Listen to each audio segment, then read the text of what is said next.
Bismillahirrahmanirrahim. Dans cette vidéo, on va voir l'organisation de la fibre musculaire. Donc, cette photo nous montre une fibre musculaire. La fibre musculaire contient beaucoup de myofibrilles. Voilà. Qu'est-ce qu'on voit? On voit dans la fibre musculaire plusieurs noyaux. La fibre musculaire est polynucléée. Elle contient beaucoup de noyaux. Elle contient aussi les mitochondries.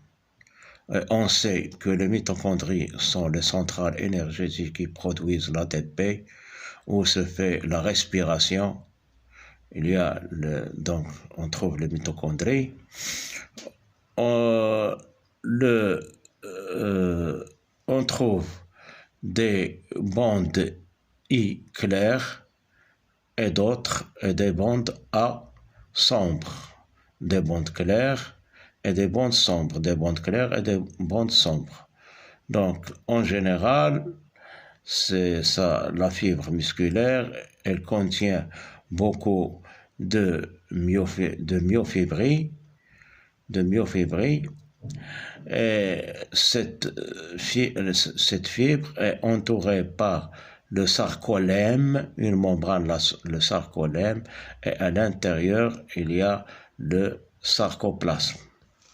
Donc, on va voir maintenant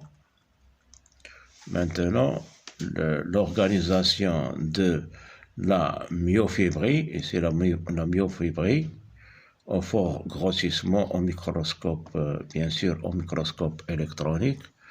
On voit dans cette partie des stries, on les appelle stries Z. Ici aussi, on a stries Z. Entre deux stries Z, c'est le sarcomère. Le sarcomère, c'est l'unité structurale et fonctionnelle du muscle. Aussi, on trouve des filaments fins d'actine, et des filaments épais de myosine. Ici sont les filaments épais de myosine. Et ici, on voit les filaments fins d'actine. Dans un strie Z, de part et d'autre, il y a les filaments fins d'actine. Les filaments fins d'actine, dans cette zone qui est claire, on trouve uniquement les filaments fins avec, bien sûr, le strie Z. Mais dans le disque sombre, on trouve les filaments épais et les filaments fins sont intercalés. Filaments épais, filaments fins, filaments épais, filaments fins, etc. Mais au milieu, dans la zone H, on trouve uniquement les filaments épais. Donc, aussi on trouve le réticulum sarcoplasmique. Donc, c'est ça l'infrastructure de la fibre, de la myofibrie musculaire. Donc, on rappelle, le sarcomère, c'est l'unité structurale et fonctionnelle du muscle. Il se trouve entre deux stries Z. Ici, on a un sarcomère. Après, on a un autre sarcomère, etc. La bande I, c'est la bande claire, où il y a uniquement les filaments fins d'actine. La bande A, elle est sombre. Du bout jusqu'à l'autre bout, il y a les filaments épais de myosine. les filaments épais sont intercalés avec les filaments fins, mais au milieu, il y a uniquement les filaments épais de myosine. Puis, bien sûr, il y a le réticulum sarcoplasmique,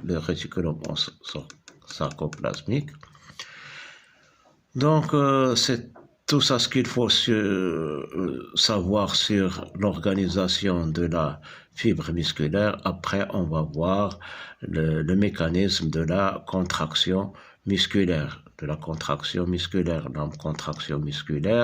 bien sûr, c'est le sarcomère qui se contracte. C'est l'unité structurelle et fonctionnelle du muscle. Quand il se contracte, le sarcomère, tout le muscle se contracte en même temps. Quand il se relâche, tout le muscle se relâche en même temps.